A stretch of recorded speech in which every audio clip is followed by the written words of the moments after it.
bolehkah kita mendoakan yang jelek-jelek kepada orang yang menyakiti kita Ustaz? Dan bolehkah kita bersyukur kepada Allah bila dikabulkan? Terima kasih sebelumnya. Apa yang mau didapat?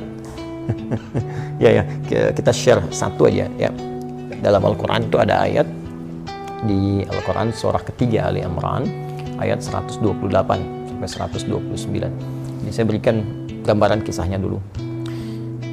Nabi SAW di awal masa dakwah itu kedatangan satu utusan ya, dan mengatakan bahwa satu desa itu masyarakatnya masuk Islam.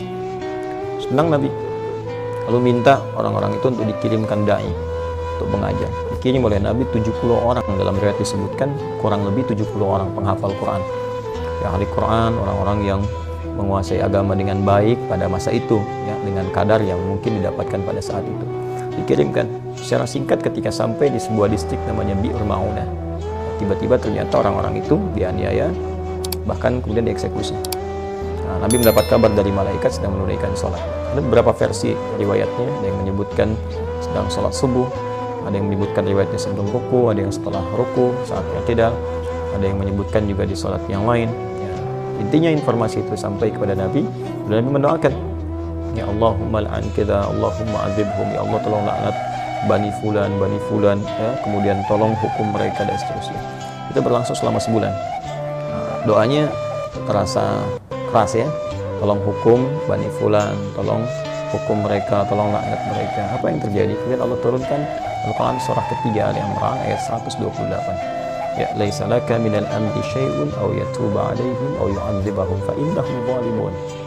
Ya Muhammad SAW, engkau tidak punya hak ya untuk bisa memutuskan suatu perkara terkait dengan hukuman ataupun memberi petunjuk pada seseorang yang dimaksudkan langsung menanamkan hidayah kepadanya, kecuali itu atas izin Allah Subhanahu wa taala.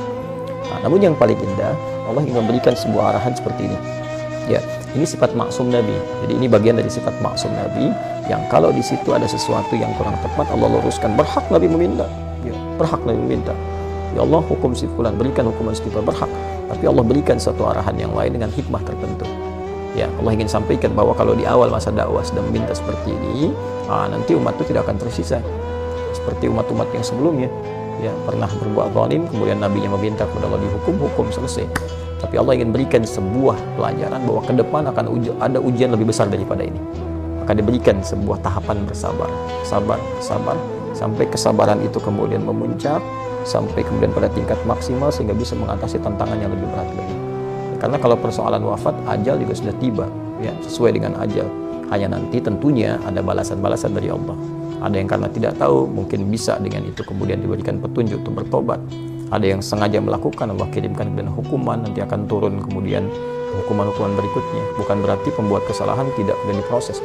Ya, bisa diproses dengan hukum yang berlaku, tapi ada mungkin golongan-golongan tertentu yang tidak tahu dan ikut-ikut di dalamnya bagaimana hukum seperti itu.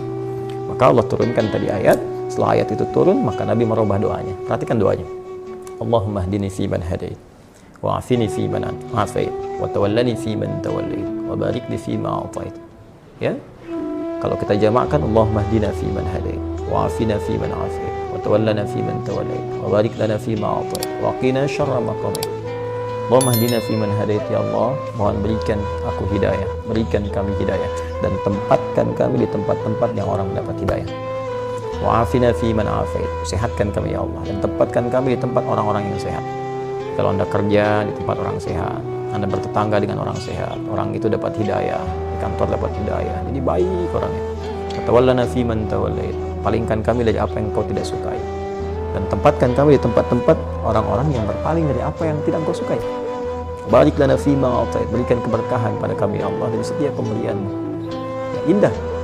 Waqina syarra ma qadait, dan jauhkan kami dari segala keburukan ya Allah, segala keburukan yang mungkin kami dapatkan dalam kehidupan. Ya, Engkau telah tetapkan ini buruk, berikan kami kemampuan untuk menghindarinya. Jadi berubahlah ke arah doa-doa itu, jadi baik, jadi baik, jadi baik. Itu yang telah kemudian dikenal dengan doa kunut, yang berarti permintaan pada segala hal yang bernilai ketaatan kepada Allah yang sifatnya baik-baik.